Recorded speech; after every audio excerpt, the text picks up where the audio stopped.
이 새벽에 우리에게 주시는 하나님의 말씀 시편 37편 25절부터 28절까지 봅니다.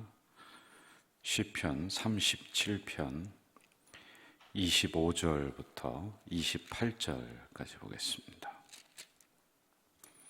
25절부터 28절 우리 합독하도록 하겠습니다. 내가 어려서부터 늙기까지 의인이 버림을 당하거나 그의 자손이 걸식함을 보지 못하였도다. 그는 종일토록 은혜를 베풀고 구워주니 그의 자손이 복을 받는도다. 악에서 떠나 선을 행하라. 그리하면 영원히 살리니 여호와께서 정의를 사랑하시고 그의 성도를 버리지 아니하심이로다. 그들은 영원히 보호를 받으나 악인의 자손은 끊어지리로다. 아멘.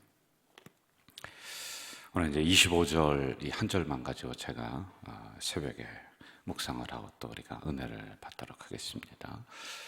우리가 시편 37편을 보면서 이제 반복적으로 나오는 단어가 뭐냐면 의인, 그리고 악인. 악인 하면은 그건 우리가 쉽게 와닿아요. 그런데 의인은 복을 받고 의인은 땅을 차지하고, 그런데 이 의인이 무엇을 의미하느냐, 이게 이제 우리가 굉장히 궁금한 부분들이에요. 우리가 흔히 의인 하면은 나는 그 정도는 못 들어갈 것 같다, 이런 생각을 해요. 도덕적으로 윤리적으로 좀 더 완벽하고 죽어가는 사람을 살린다든지 착한 일을 하여간 많이 한다든지 그래야지 저 사람은 의인이지 않느냐, 이런 생각을 한단 말입니다.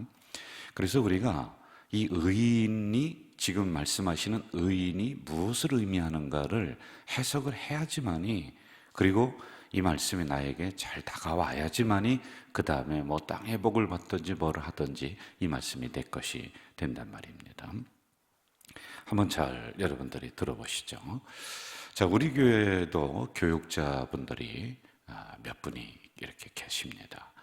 신학대학을 졸업하고 처음에 오셔서 우리 교회에서부터 일을 하나하나 배워나가는 친구도 있고, 또 그렇지 않은 경험을 가지고 온 친구도 있고, 그런데 보편적으로 좀 어리죠. 어르신들이 볼 때는 인생의 경험이라든지 여러 가지가 좀 미숙할 수가 있습니다. 자, 그런데 제가 일을 해보면은 저도 그것을 느껴요. 기술적인 면이라든지 목회자의 언행 심사라든지 이런 부분이 완벽하지는 못해요. 자, 그런데 뭐가 있느냐면 이분들에게는 이거보다 더 중요한, 100배나 더 중요한 성도들을 대하는 태도, 예배에 대한 태도, 교회를 사랑하는 태도, 이게 훨씬 많다라는 거예요. 기술은 떨어집니다. 그리고 언변은 좀 떨어져요. 그런데 교회를 향한 태도, 하나님의 사명을 감당하려고 노력하는 이 태도가 굉장히 크더란 말입니다. 저도 서울 쌍문동이라고 하는 곳에서 직장 생활을 제가 좀 했습니다. 기술이 부족하니까 얼마나 혼나면서 배웠는지 몰라요. 굉장히 혼났습니다. 그런데 그렇게 저를 혼내키는 부장님한테 제가 다가가서 그렇게 했어요. 부장님, 제가 일을 잘 모르는데 이 프레스라고 하는 게 있어요. 이건 어떻게 해야 돼요? 이 배선은 어떻게 해야 돼요? 그러면서 제가 자꾸만 가서 여쭤보고 물어보고 또 성실하게 일을 하고 하니까 기술이 좀 부족해도 이분이 저를 얼마나 나중에는 귀하게 여겨주시는지, 저희 월급도 올려주고 추천도 하고 또 인정도 해주고 이러한 적이 있었습니다. 제가 부족하지만은 일을 배우려고 하는 태도, 이걸 소중하게 봤던 거예요. 자, 의인이란 믿음 생활을 100점 맞은 사람이 아니라 믿음으로 살려고 노력하는 사람들, 태도, 우리의 태도예요. 태도. 기술이 떨어져요.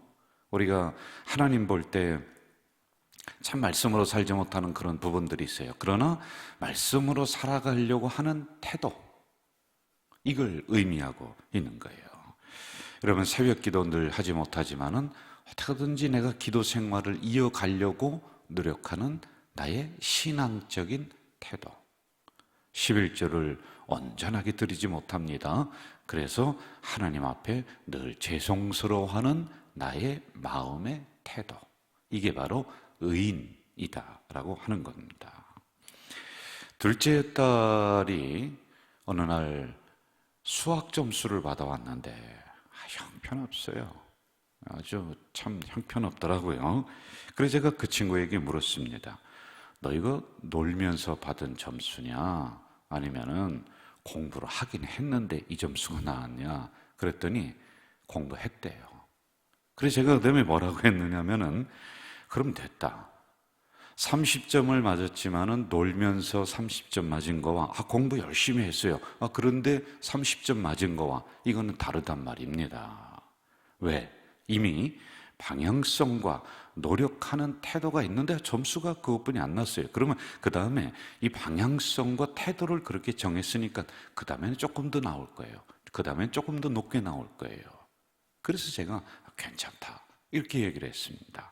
자, 의인이란 하나님이 우리를 딱 불러놓고 야, 너 신앙생활 보니까 60점 60점 넘었으니까 너는 의인, 그리고 60점이 안 됐으니까 너는 악인, 이런 게 아니라는 거예요. 여러분 이해가 되셨나요? 신앙생활은 아직 낙제 점수입니다. 그러나 열심히 하려고 하는 나의 방향성, 나의 태도, 이게 이미 그쪽으로 정해져 있어요.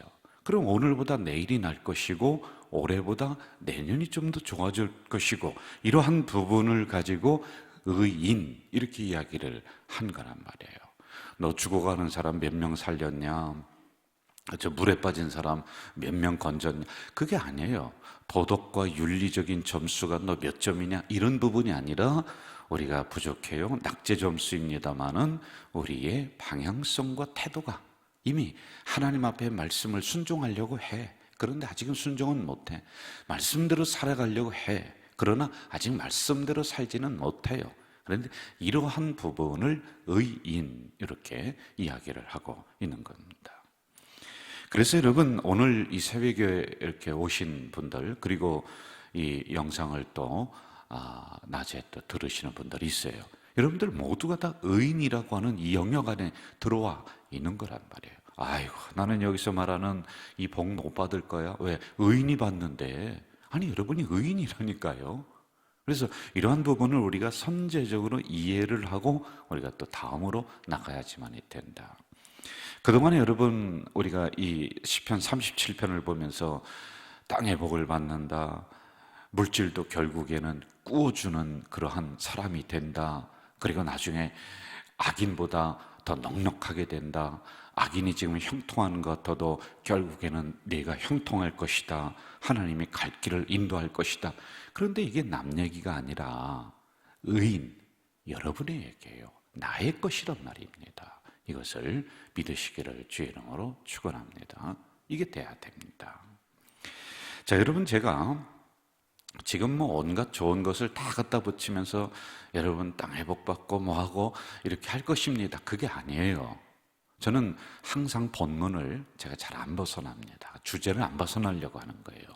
지금 시편 37편은 다윗이 이제 인생을 거의 다 살았어요. 열심히 인생을 달려왔어요. 열심히 신앙생활했어요. 그리고 나서 노년에 뒤를 돌아보며 살아온 경험들을 하나하나 지금 적고 있는 거예요. 그래서 아주 소중한 부분들이란 말이에요. 악인이 잘 되는 거 부러워하지 마라. 잠깐이다. 내가 경험해 보니까 그렇다. 나도 광야로 쫓겨다니고 참 수많은 원수들이 다가왔지만 결국에는 말씀 떠나지 않았더니 하나님이 이렇게 올려주셨다라고 하는 걸 노년에 적고 있단 말입니다. 자, 25절 다시 한번 읽어볼까요? 25절 시작. 내가 어려서부터 늙기까지 의인이 버림을 당하거나 그의 자손이 걸식함을 보지 못하였도다. 여기서 의인은 누구라고요? 나라니까요. 여러분이라니까요. 믿으시길 바랍니다. 여러분이에요. 다른 사람 얘기하는 게 아니에요. 설명했지 않습니까? 그래서 이걸 분명히 믿고 가야지 이 말씀이 내게 되지, 아니면 이 새벽에 나와서 소설책 읽고서 갈 겁니까? 아니, 나에게 주시는 말씀이에요. 아유, 목사님, 정말 정말 저 부족해요. 정말 저 고개도 못 들겠어요. 아니, 이미 방향성은 열심히 살려고 그렇게 하잖아요. 이미 이 새벽에 이렇게 나와 있잖아요. 이 정도면은 이미 태도와 방향성은 하나님이 원하시는 대로 틀었단 말입니다. 자, 두 가지 이야기합니다. 첫째, 버림을 당하지 않는다. 이 말씀을 거꾸로 보면은 인정을 받는다 이거거든요. 누구에게? 하나님에게. 그리고 두 번째, 사람에게 인정을 받는다는 겁니다. 의인은 인정을 받는 거예요. 자, 중요한 부분입니다. 우리가 그동안 세상 사람들에게 욕을 얻어먹었던 게 뭘까요? 여러 가지가 있습니다만은 우리 신앙이 이중적이 된 게 많아요. 그러니까 교회에서는 성도예요. 근데 삶의 현장에서는 그게 안 돼요. 교회에서는 얼마나 열심인지 모릅니다. 이걸 가지고 뭐라고 하느냐면 삶과 교회의 신앙생활이 너무 멀리 떨어져 있잖아요. 이 간격이 좀 있긴 있어요. 교회에서 거룩하고 또 찬송하고 집에서는 또 화낼 때도 있고 또 친구들과 밖에 나가서는 토닥거릴 수도 있습니다. 그런데 이게 너무 그냥 동떨어져서 이중적이다. 교회에서만 그냥 열심히 한다. 이걸 가지고 광신주의라고 이렇게 얘기하는 거예요. 여러분, 성도도 중요합니다. 목사도 중요해요. 그런데 그거 못지않게 여러분의 자녀도 중요하고 가정도 중요한 거예요. 교회 참 소중해요. 근데 교회 와서는 열심히 하는데 가정에 가서는 그냥 자녀들 내팽개치고 남편 내팽개치고 가정 건사하지도 않고 이렇게 돼버리는 거예요. 여러분, 우리가 말씀을 받았으면 이제는 말씀대로 살아가는 게 중요해요. 기도했잖아요. 여기서는 막 얼마나 뜨겁게 주여 주여 하고 회개하면서 막 눈물 콧물 흘리는지 몰라요. 그런데 밖에 나가면은 주여 주여가 아니라 죽여 죽여가 돼버리는 거예요. 그러니까 이게 욕을 얻어먹고 인정을 못 받는 이런 것들이란 말입니다. 저는 한 가지 좀 제가 아쉬운 게 좀 있어요. 우리 교회가 아니라 한국 신앙의 흐름을 볼 때 아쉬운 부분이 있는 게, 그동안에 우리는 평신도를 깨워야 된다, 평신도 교육이다. 여러분, 우리 교회만 해도 얼마나 교육을 많이 합니까? 예? 지금도 가을에 또 암한 교육을 하려고 영상을 지금 참 만들고 준비하고 막 성도들을 막 깨워내고 있단 말입니다. 그런데 그 다음이 문제였단 말이에요. 평신도를 말씀 교육을 통해서 깨웠습니다. 그래서 교회의 기둥으로 세운다는 목적을 가지고 그렇게 했습니다.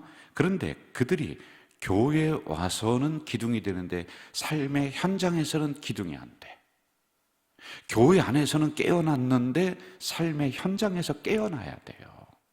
이게 너무 동떨어져 있단 말입니다. 이거 누가 이렇게 했느냐 하면 지도자들이 이걸 편중된 신앙으로 만들어 버렸어요. 교회에서만 열심히 하고 교회에서만 주요하고, 그런데 삶의 현장에서는 그냥 개세라세라 될 대로 되라. 그러니까 인정을 못 받는 이런 부분들이란 말이에요. 말씀으로 깨어난 성도들은 삶의 현장에 나가서도 전도지가 돼야 돼요. 삶의 현장에서도 빛이 돼야 돼요. 거기서도 기둥이 돼야 돼요. 거기서도 소금이 돼야 돼요.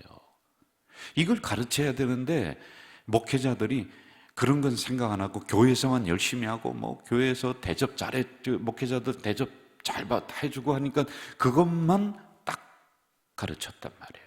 여러분, 그러면 안 돼요. 교회 기둥처럼 서야 됩니다. 이거 아주 중요합니다. 이게 평신도 운동이에요. 이렇게 깨어난 성도들이 교회에서 열심히 하는 것처럼 삶의 현장에서도 살아가는 게 평신도 운동이에요. 교회에서만이 아니다라고 하는 부분들입니다. 자, 하나님에게 인정받았다면 정리해요. 내가 살아가는 현장에서도, 가정에서도, 삶의 자리에서도 인정받아야 된다. 이게 버림받지 않는다라고 하는 것을 제가 역으로 이렇게 풀어봤단 말입니다. 자, 두 번째, 그 자손이 걸식함을 보지 못했다.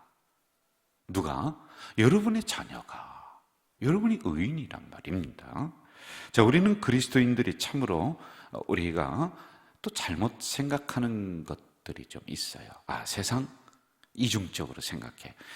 교회는 거룩하고 세상은 악하다. 물론 이중적 이분법 그러한 구도에서는 이렇게 얘기할 수도 있습니다.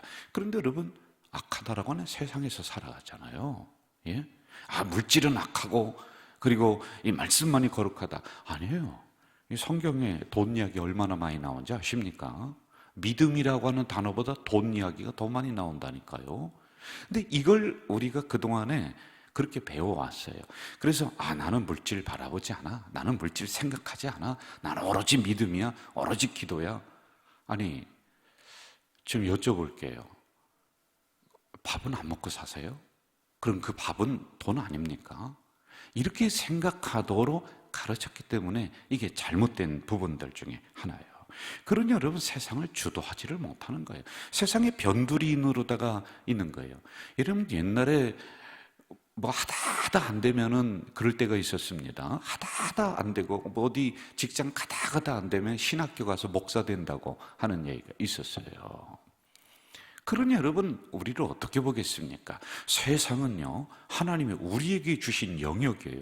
선교의 영역이고 삶의 영역이고 가서 우리가 도전해가고 이룩해 나가야 될 삶의 현장이 세상이에요. 그럼 거기에 있는 물질이 누구 거냐는 거예요. 우리 거라니까요. 그런데 우리 다 뺏기는 거예요. 난 물질 생각 안 해. 물질 생각하셔요. 그거 위해서 기도하세요. 왜? 의인의 자녀가 걸식함을 보지 못했다. 걸식, 얻어먹는 거예요. 그러면 안 얻어먹으려면 뭐가 있어야 돼요? 여러분, 물질이 있어야 되는 거란 말입니다. 이 물질이 악한 게 아니에요. 이 물질을 잘못 사용하니까 악한 거지. 물질 자체는 하나님의 것이라니까요. 근데 이걸 잘못 사용하는 그런 나쁜 사람들이 있단 말입니다. 저는 우리 성도들에게 이렇게 제가 이야기하고 가르치잖아요. 여러분, 어느 회사 들어가면은 사장도 되고 회장도 돼야 됩니다. 그렇게 돼야 되는 거 아닙니까? 나는 저런 세속적인 직장하고는 나는 거리가 멀어. 아니라니까요. 가서 사장도 되고 회장도 돼야 돼요. 그리고 물질 멀리 하지 말고 물질에 대한 기도도 하세요. 그리고 그것을 하나님 저에게 주세요. 그리고 이것을 잘 사용하는 그런 분들이 되면 되는 거란 말입니다. 그러면서도 나는 하나님의 백성입니다. 나는 하나님의 자녀입니다. 그렇게 그 삶의 자리에서 살아가는 게 그게 더 중요한 거란 말이에요. 자, 우리 자녀들 있어요. 여러분의 자녀 있어요. 이렇게 기도하세요. 하나님, 내 자녀는 인사받는 자리에 올라갈 수 있도록 그 기도하십시오. 그 맨날 우리가 세상 사람들에게 굽신거리면서 그렇게 살면서 세상은 썩었어, 부정부패야, 나는 말씀만 가지고 살아가면 돼. 그럼 점점 세상과 멀어지는 거예요. 적극적으로 들어가서 그 안에서 개혁시키고 변화시켜 나가는 그런 자녀가 돼야 되잖아요. 그러면은 인사받는 자리에 올라가도록 그렇게 기도하세요. 그리고 그 자리에 가서 부정부패가 막 들어오고 막 뒷돈이 들어오고 뭐 이상한 일이 일어난다. 그럴 때 그 아들이 딸이 정확하게 서서, 여러분이 자녀가 정확하게 서서 뭐라고 하느냐? 나는 하나님을 믿는 하나님의 자녀입니다. 그래서 이 부분은 안 하겠습니다. 그게 더 멋있는 거 아닙니까? 예? 그렇게 우리가 기도해야 될 의무가 있다라고 하는 것입니다. 정직하게 살아가는 성도들의 자녀, 의인의 자녀는 하나님이 올려주시는 거예요. 걸식함을 보지 못했다. 하나님이 그러한 가정에게, 그러한 자녀에게 물질을 맡겨요. 그런데 여러분들 중에, 우리 중에 이렇게 생각하는 분이 있어요. 제가 진실되게 열심히 살아왔습니다. 정직하게 살았는데 아직도 아주 물질도 그렇고 여러 가지가 넉넉하지 못해요. 참 이건 어떻게 해석해야 돼요? 이렇게 궁금함을 가지는 분들이 있을 수 있습니다. 저희 할아버지는 시골에서 땅을 좀 많이 가지고 계셨어요. 저희 아버지도 그 농사를 지으셨던 분입니다. 그런데 저희들이 어릴 때 할아버지가 곳곳에 유실수, 감나무, 배나무, 사과나무, 복숭아나무 엄청 많이 심었어요. 그냥 밭두렁에, 논두렁에, 야산에. 우리 집의 땅도 좀 시골에 그 땅이, 농사 짓는 땅이 좀 있어요. 거기 곳곳에 그냥 유실수가 있으니까 동네 사람들이 지나가다가, 아이들이 지나가다가 그거 따먹느라고. 그러면 저는요, 얼마나 제가 또 거기에 대해서 자부심이 있는지, 못 따먹게 하느라고, 이거 우리 거라고, 따먹지 말라고 막 그렇게 하면서 그 어린 시절을 보냈던 기억이 이렇게 납니다. 동네 분이 할아버지한테 이렇게 얘기하는 거예요. 아니, 지금 그 나무 심어서 언제 따먹으려고 그래? 헛심 부리지 말고 작작해, 작작. 그렇게 하는 거예요. 그러니까 할아버지가 뭐라고 하시느냐 하면은, 꼭 내가 먹어야 되나? 내가 못 먹으면 자식이 먹으면 되지. 그 자식은 우리가 먹더라고요. 여러분, 우리가 하나님을 향해서 말씀대로 살아가려고, 정직하게 살아가려고 열심히 노력하는 태도, 방향이 정해졌어요. 자, 그럼 열심히 우리가 걸어나가면 돼요. 그러면요, 우리가 열심히 기도의 씨앗을 심고, 정직의 씨앗을 심고, 감사의 씨앗을 심었는데 내가 못 먹어도 내 자식이 먹어요. 그렇게 되는 거예요. 말씀은 이렇게 자녀로, 축복은 자녀로 흐르는 거란 말입니다. 저는 오늘 이 새벽에 나오신, 그리고 이 영상을 보는 모든 분들이 이러한 마음으로 신앙생활 하시길 주 이름으로 축원합니다. 눈물의 씨앗, 감사의 씨앗, 기도의 씨앗 열심히 심으세요. 그럼 꼭 내가 먹어야 되나? 내가 못 먹으면 자식이 먹으면 되지. 그렇게 하나님이 자녀 때는 걸식함을 보지 못하도록 풍성하게 만들어주시는 이 은혜가 일어날 줄 믿습니다. 여러분, 이 새벽에 우리가 좀 통성으로 기도한 제가 3가지 기도 제목 드릴게요. 첫째, 예배의 부흥을 위해서. 우리가 1, 2, 3, 4, 5부 예배 드렸잖아요. 이때 목장별로 많이 나와서 다시 예배가 활성화되고 부흥될 수 있도록. 두 번째, 감사의 기적을 위해서. 그리고 세 번째는 여러분이 가지고 나온 기도 제목, 마음의 소원들이 있습니다. 여러분, 기도의 씨앗 여기서 심으시기를 바랍니다. 여러분, 이 시간에 우리 통성으로 기도하고 자유스럽게 돌아가시면 되겠습니다. 함께 부르짖어 기도하겠습니다. 사랑하시는 아버지 하나님, 이 새벽에 맥한 저희들을 불러주셔서 또 말씀을 주시오니 감사합니다. 의인이라고 하는 것은 이미 방향성, 태도, 그것이 말씀대로 백정으로 살지 못하지만은 정해졌다, 열심히 노력하려고 한다, 이제 그쪽으로 걸어 나간다라고 하는 의미가 있습니다. 하나님, 오늘 이 새벽에 나오신, 그리고 이 영상을 보는 모든 분들이 이제 의인에 포함되는 줄 믿사오니, 하나님은 의인에게 땅을 주시고, 의인에게 물질을 주시고, 의인을 하나님이 지켜주시고, 갈 길을 정해주시고, 결국에는 꾸어주는 놀라운 복을 주신다 하셨사오니, 하나님이 이 모든 복들이 우리 성도들의 것이 될 수 있도록 주님 도와주시옵소서.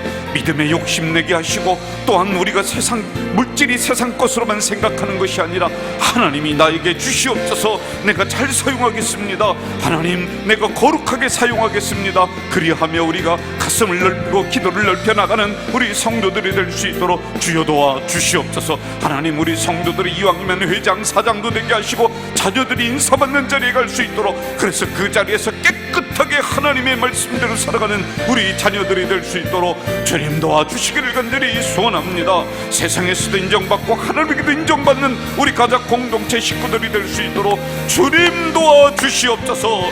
그 자손이 걸식함을 보지 못한다 하셨습니다. 하나님, 내가 여기서 기도의 씨앗 심고 정직의 씨앗을 심습니다. 또한 눈물의 씨앗을 심습니다. 하나님, 그것이 꼭 내 대에 먹지 못한다 할지라도 우리 자녀들에게 열매가 풍성히 맺히는 큰 나무가 될 줄 믿사오니, 이러한 은혜가 우리 성도들 가문에 일어날 수 있도록 주님 역사해 주시옵소서. 우리 가족 공동체 다시 1부, 2부, 3부, 4부, 5부 예배로 이렇게 불러주시니 감사합니다. 감사합니다. 목장별로 깨어나게 하시옵소서. 예배에 부흥을 주시옵소서. 목장별로 구역장이 깨어나고, 건찰이 깨어나고, 집사님이 깨어나고, 이제 항전직이 깨어나서 예배에 더 집중하고, 이럴 때일수록 진주와 같은 믿음들이 일어날 수 있도록 주여 도와 주시옵소서. 감사하면 기적이 일어난다. 감사하면 기적이 일어난다.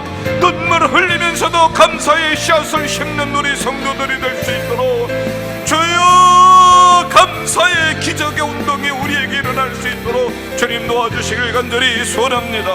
하나님, 이 시간에 개인적으로 가지고 난 기도 제목들이 있습니다. 그것이 무엇이든지 간에 하나님, 너희처럼 이 문제를 가지고 성산으로 뛰어 올라와서 탄식하며 부르짖어 기도하는 우리 성도들의 기도를 들으시고 응답해 주시옵소서. 할렐루야 할렐루야. 주여 이 새벽에 우리를 깨워 주시옵소서.